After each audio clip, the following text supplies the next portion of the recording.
course. I mean, sa lahat siguro ng role na pwede kong i-play, probably being a mother would be the most difficult and the most challenging ever because I think I'm such a perfectionist when it comes to the characters that I play.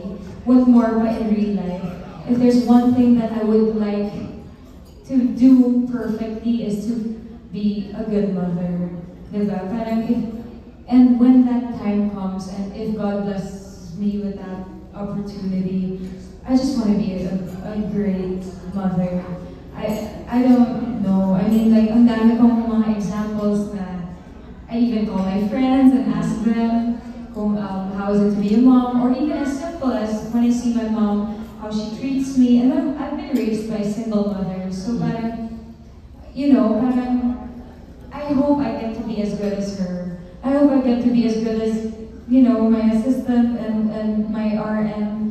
They're such great mothers. Tapos they get to take care of me as well and they get to go to work.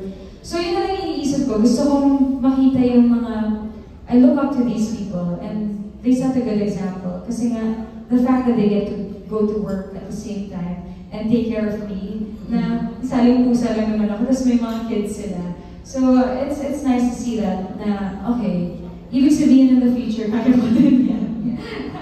Last question lang, since you're on your way to making your own family, tapos sinasabi nila that show business is not permanent. Ano yung mga plans mo? Or what are you also, do you also have businesses other than showbiz? Yeah, Actually, that's why one of the things that I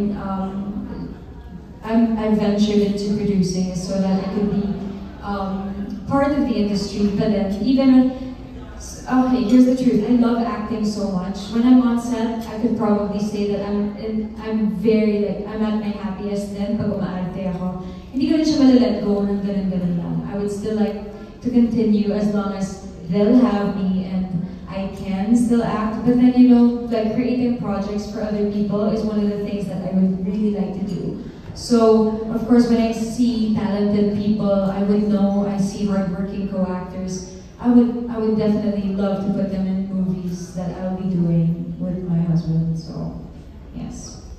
Thank you.